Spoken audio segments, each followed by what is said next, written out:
I am Chelsea. A few weeks ago, my father, who had been battling illness, passed away. Regret lingers within me as I wish I could have shared with him the joy of meeting his grandchildren. These thoughts escaped my lips accompanied by a heavy sigh. I got married 5 years ago at the age of 25, and during the ceremony, my father and I made a pact. I promised to inform him first when I got pregnant. Sadly, that promise remained unfulfilled. My only regret about my father centers around this unkept promise. His illness had been discovered a year ago, and since then, I devoted myself to doing everything I could for him. Regular visits to my parents' home and the hospital with my mother became a routine. I increased the frequency of phone calls and video chats, exhaustively exploring every avenue to support him. Despite my efforts, a lingering doubt persists. Could I have done more? As I mull over these thoughts, my mother, sitting beside me, reassures me. You did well, Chelsea. Your father would be satisfied. Just then, my sister Portia returns, accompanied by the family lawyer. The mid-40s man hands me his business card, introducing himself as Samuel, the attorney. My mother guides Samuel to a seat, and as soon as he settles in, my sister blurts out, I heard from this lawyer that Dad left quite an inheritance. I quickly clarify, it's not all for you, Portia. Her expression sours, and we exchange glares. Our strained relationship, exacerbated by my sister's distant attitude since our father's illness was discovered, hangs heavily in the room. I try to address the tension, stating, I may have said it wrong, worried about him, but you don't have to be so stubborn. She retorts, I'm not being stubborn. I live in the city. It's not easy to come to the countryside. Our argument reveals deeper issues and the lawyer intervenes, urging us to calm down. Apologies are exchanged, but the lawyer redirects the focus, stating, as I mentioned on the phone, I have your father's will. My mother inquires when this occurred, and Samuel responds, a few weeks before he passed away, he contacted me. The lawyer had visited the hospital, where my father, with his primary physician present, had finalized his will. It had been arranged for the physician to inform the lawyer upon my father's passing. Now, with a white envelope in hand, the lawyer places the will in front of us, confirming, this is the will, undoubtedly in your father's handwriting. I murmured as I verified the characters on the envelope. My sister Portia appeared somewhat irritable, but she dismissed it, saying, never mind, just tell us what's in it. I'm busy. You know that very well, she added, addressing the lawyer with a wry smile. With that, he opened the envelope, revealing a single sheet of paper.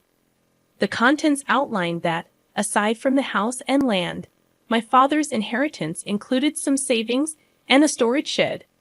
While we were aware of the house and land, the mention of a storage shed puzzled me.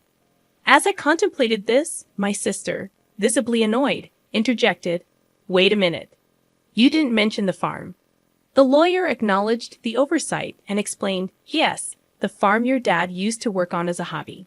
He recounted how, after turning 50, my father decided to close his company in the next town and focus on farming near our home. Despite initial objections from my sister, who opposed the decision during her college years, my father persisted, finding joy in the physical activity of farming. Now, my sister insisted that the farm should be part of the inheritance. The lawyer, reviewing the documents, quickly addressed this concern, revealing that the farm was rented land. My sister expressed disappointment, realizing we didn't own the expansive piece of land as she had thought. The conversation then turned to dividing the inheritance. The lawyer suggested giving the house and land to the wife, my mother, leaving the rest to be divided between my sister and me. The savings and storage shed were up for distribution. My sister eagerly claimed the savings, valuing at about $100,000, declaring triumphantly, I'll take the cash. However, I objected, emphasizing my position as the oldest daughter. I proposed that she could have the storage shed, questioning its significance. Despite my objections, my sister was adamant about her claim to the cash. The lawyer clarified that the storage shed was a small building next to the phone, approximately 65 square feet, resembling the size of a small bedroom. He presented photos of the shed, revealing its dilapidated exterior and basic contents, consisting mainly of ordinary tools like hoses, scissors, and shovels. The realization dawned that the shed held little monetary value. "I don't want it," my sister grimaced. I painted the photos too. It was all very ordinary. These are sentimental items, but they won't bring in money. As I pondered this, my sister reluctantly agreed, saying, "Fine, I'll take the cash. You can have that dirty shed." However, I found it unfair. "Hold on, that's not fair. You agreed to the vegetable farming. What are you complaining about now?" My sister countered, making it difficult to argue. Still, I couldn't let her take all of Dad's inheritance without a fight. My sister pressed me, asking if we were good. My mother chimed in, saying, "As long as Portia won't complain later, I have no objections." Reluctantly, I nodded, and the division was settled. My sister grinned, and feeling uneasy. I immediately objected, saying, "Well, I'm not satisfied." "Give it up. You're so greedy," my sister retorted. Her words left me speechless, and I couldn't deny that family was more important than money. My sister abruptly ended the conversation, and in the end, my mother got the house and land. My sister got Dad's savings, and all that was left for me was the dirty shed. My sister, laughing loudly, signed a document promising not to complain about the inheritance division. Filled with complaints, I couldn't help but vent to my mother. "Mom, why didn't you help me?" My mother replied, "I did help you. I made sure you got the shed." Unhappy about inheriting the shed, I puffed out my cheeks in response. The next day, armed with the shed key from the lawyer, I headed to the shed near the field, a 10-minute walk from home along a deserted rural road. Finally, reaching the empty field, I opened the dusty shed and began looking around for something sentimental from Dad. Yet, all I found were tools and nothing special.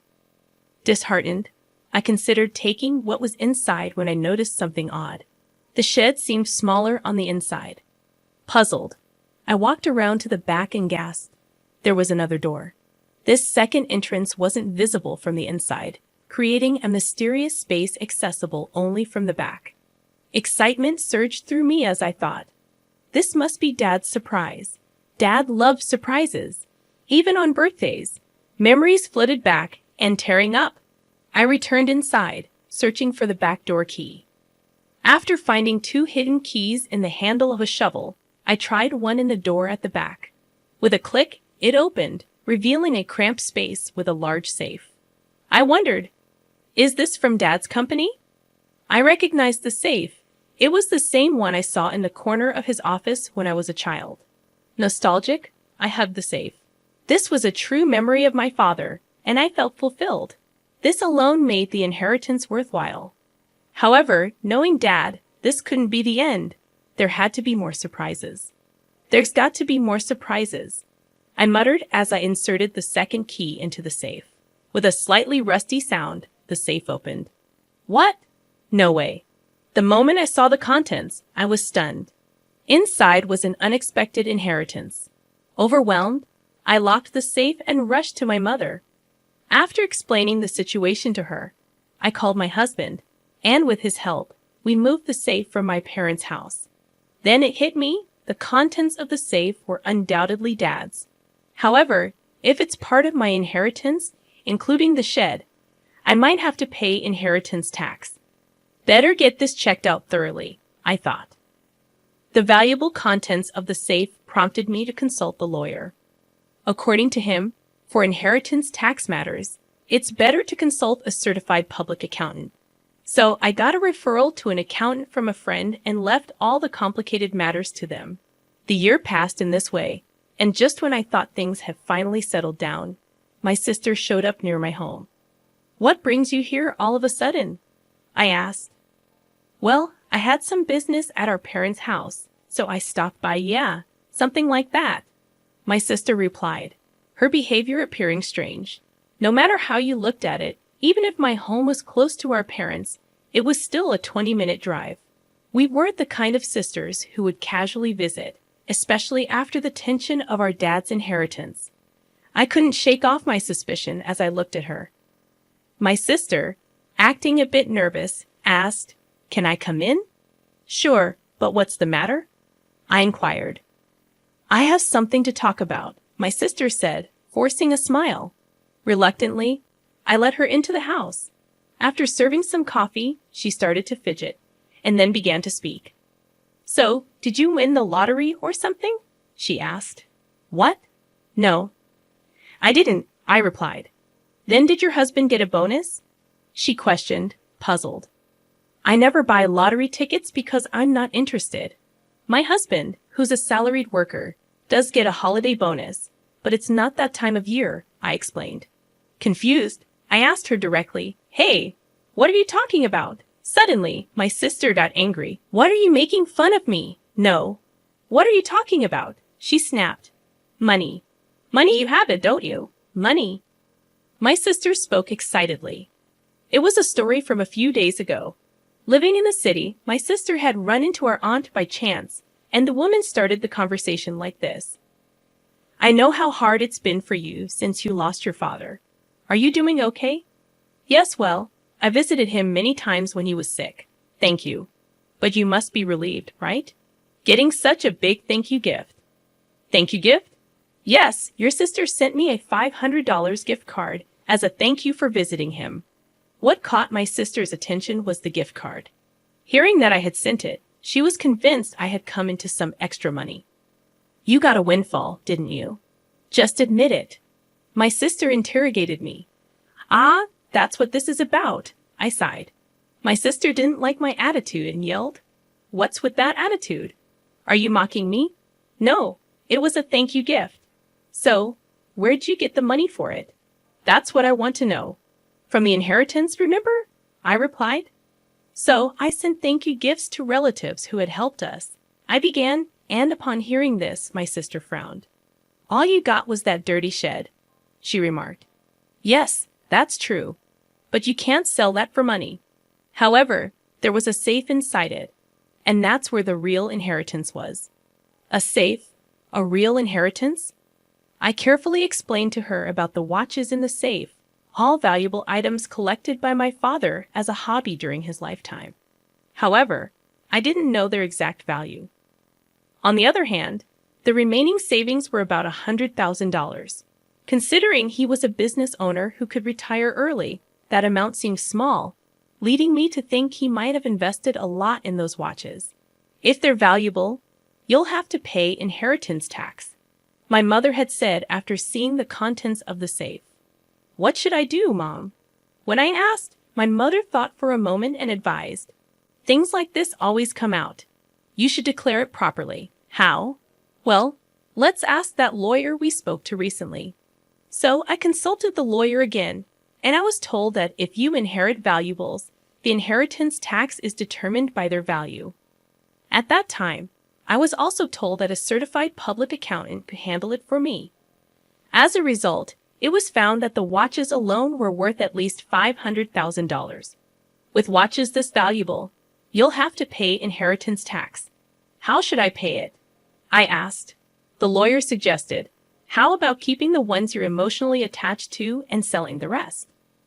Certainly, it didn't make sense to me, who didn't know the value, to hold on to such expensive watches. I'd rather someone who understands their worth have them. With that thought, I sold some of the watches, used the money from the sale to pay the inheritance tax, and sent thank you gifts to the relatives who had helped us. Those thank you gifts were the gift cards my sister was talking about. By the way, what I kept were items like the pocket watch my father often wore. I showed my sister the pocket watch as I told her this story. This one isn't expensive, but it holds the most memories for me. However, my sister frowned upon hearing my story. What? You don't have any left? She questioned. No, there are still some in the safe. Where's the safe? I explained. It's at Mom's. The safe is too big for this house. It's the one Dad used at his company. My sister looked away, seeming deep in thought. I felt uneasy seeing her like this, but right after that, she stood up and said, I'm leaving. Now that I know where the money came from, and left. Considering how money-minded my sister is, I thought she might demand some of the money from the watch sales. I was relieved she left without making a fuss. However, in my relief, I forgot the unease I had felt earlier. My sister isn't that understanding, and I had forgotten that. I was reminded of this late that night when I got a call from my mother. "Chelsea, it's urgent. Come over right away." "What happened, Mom?" "It's just really bad," my mother said, frantic and unclear. My husband and I rushed to my mother's house, and as we approached, we noticed something strange. The area around my parents' house was lit up in red. "What's going on?" The reason became clear as we got closer. Several police cars were parked outside my parents' house. I navigated through the crowd and called out to my mother. "What happened, Mom?" According to her, it was after 9 p.m., and feeling tired, she had gone to bed already. Soon after, she heard strange noises, sounds like someone searching for something coming from beyond the door. "Oh, it's a burglar," my mother instantly thought. However, she was the only one in the house, feeling helpless. She decided to escape through the window. Looking back, she saw the light of a flashlight moving inside the house. This is definitely a burglar, she was convinced. Running to the neighbor's house, she urgently said, "Help. There's a burglar." Hearing this, the neighbor immediately came out. They too saw the swinging light my mother was pointing at and called the police, thinking it was a burglar. However, it wasn't a burglar at all. It was my sister who had sneaked into the house to rummage through the safe after hearing my story. Neither my mother nor the neighbor had any way of knowing this. Soon, the police arrived, and naturally, my sister was shocked. Realizing she was in trouble, she tried to make a quick escape. Of course, it's her own family home, so there's no need to run. Yet, in her panic, my sister thought she had to escape. In her rush, she bumped into the open door of the safe. Just then, the already unstable safe toppled over, falling right onto her as she tried to flee. So, Portia got trapped under it. Yes, that's what happened. "Is she okay?" I asked. "She was taken to the hospital by ambulance, but she keeps saying her leg hurts." What on earth was she thinking? I was truly dumbfounded. Afterward, my mother and I apologized to the police officers who had come to help, feeling bad for calling so late. I also phoned my sister's husband. "Wait, you're saying Portia broke into her own family home and got injured?" he questioned. "Yes, that's correct." "What is Portia doing? She doesn't even do housework. I'm really sorry about my sister." "That's it. I'm filing for divorce." "Divorce?" Actually, according to my sister's husband, she had racked up a considerable amount of debt. Apparently, she had been spending a lot on brand name items, and he had just found out. They had a huge fight, and in the end, my sister stormed out of the house, saying, "I'll borrow from Mom and pay it back." Turns out she had already used the $100,000 she inherited to pay off her debts. Still short, she came to me to scrounge for more money. Learning about the contents of the safe led to her actions, which in turn led to this whole mess. No wonder her husband was furious. In the end, my sister, who had fractured her leg, was hospitalized. Her husband came to the hospital and started talking about divorce. Naturally, my sister made a scene. "I'm not getting a divorce. Absolutely not." But it was too late. Her husband had brought the divorce papers. Seeing them, she had no choice but to sign. Now she's lying in her hospital bed stunned. There's a part-time job magazine next to her, so she's probably planning to start working part-time to pay off her debts. That would be a relief for me. As for me, I decided to move back to my parents' home after all the commotion.